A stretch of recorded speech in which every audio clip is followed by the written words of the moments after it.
Guys, അപ്പോൾ ഇന്ന് ഞാൻ കുറുകത്താണി ആ ഭാഗത്തുനിന്ന് ഇങ്ങനെ എൻ്റെ വീട്ടിലേക്കൊന്ന് എക്സ്പ്ലോർ ചെയ്യാൻ വേണ്ടി നടന്നാൽ പെട്ടു ഗൈസ്.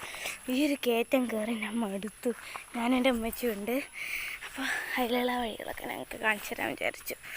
അപ്പോൾ ഇങ്ങനെ വഴിക്കൂടി പോകുമ്പോൾ നമുക്ക് കാട്ടിനുള്ളിൽ ഒരു ടവർ. അതാ അങ്ങനെ ഞങ്ങൾ എൻ്റെ വീട്ടിലോട്ടുള്ള പാതയിലാണ്. ഇറക്കായതുകൊണ്ട് അവളെ കൊണ്ട് നടത്തിപ്പിച്ച്.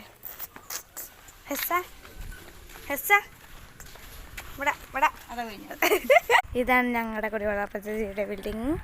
കണ്ടോളൂ, എല്ലാം കാണിക്കും. വഴി കിടക്കുന്ന കുറ്റിച്ചെടികളും അതുപോലെ പല പൂക്കളും പല ആവശ്യമുള്ള ചെടികളും എല്ലാം പറിച്ചിട്ടാണ് കാട് പോലെ ഞങ്ങൾ വീട്ടിലേക്ക് തിരിച്ചു പോകുന്നത്. എൻ്റെ മഞ്ഞ കൂട്ടുകാരുടെയും ചുവപ്പ് കൂട്ടുകാരുടെ അടുത്ത്